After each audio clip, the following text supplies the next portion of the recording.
parle. Chaque jour, Charles et Carole vous présentent la leçon de l'école du sabbat.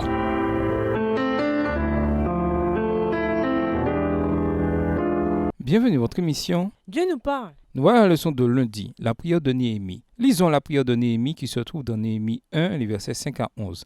Quels sont les différents éléments de la prière? Pourquoi Néhémie s'inclut-il dans la prière comme étant coupable avec les autres? Néhémie 1, les versets 5 à 11. Je suppliais, Ah, éternel Dieu du ciel, Dieu grand et redoutable, toi qui restes fidèle à ton alliance et qui conserves ta bienveillance à ceux qui t'aiment et qui obéissent à tes commandements. Prête attention à la prière de ton serviteur, que tes yeux soient ouverts pour voir que je suis en prière devant toi en ce moment, jour et nuit, pour intercéder en faveur de tes serviteurs, les Israélites, et pour confesser leurs péchés. Car nous avons péché contre toi. Oui, moi et mon peuple, nous avons péché. Nous sommes vraiment coupables envers toi, car nous avons désobéi aux commandements, aux ordonnances et aux lois que tu as données à Moïse ton serviteur. Souviens-toi, cependant, je te prie, de ces paroles que tu as ordonnées à ton serviteur Moïse de prononcer. Lorsque vous serez infidèles, je vous disperserai parmi les peuples païens. Mais si vous revenez à moi pour obéir à mes commandements et les appliquer, alors, même si vous vous trouvez éloignés jusqu'aux extrémités de la terre, je vous rassemblerai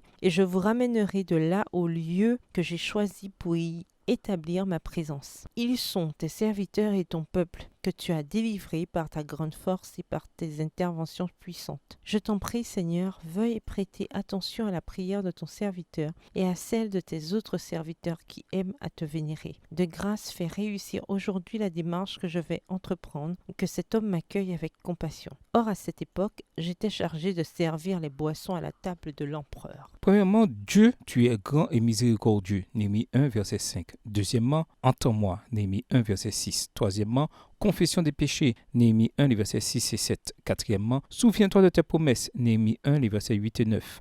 Cinquièmement, tu nous as rachetés. Néhémie 1, verset 10. Sixièmement, entends-moi. Néhémie 1, le verset 11. Et septièmement, accorde prospérité et compréhension. Néhémie 1, verset 11. La prière de Néhémie est une magnifique composition qui raconte la grandeur de Dieu, le péché du peuple et qui se termine par un appel à l'aide. La prière ressemble à la prière de Daniel dans Daniel 9 et il est possible que Néhémie connaissait cette prière. Il est remarquable que Néhémie ne commence pas par un appel à l'aide, mais en déclarant la vérité qui est Dieu, grand et redoutable. Il relève également que Dieu garde son alliance et qu'il a pitié de ceux qu'il aime, comme pour rappeler à Dieu qu'il a toujours été fidèle et ne peut pas être autrement.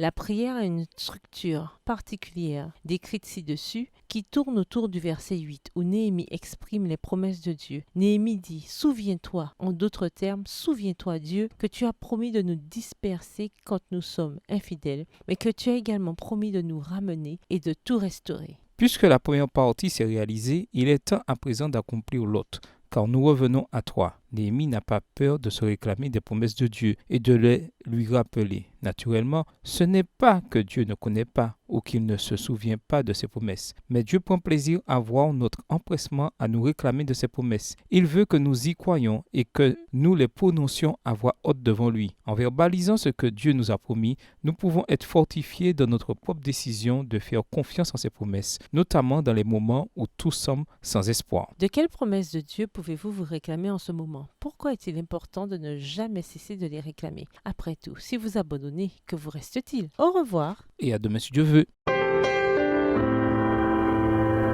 Dieu nous parle.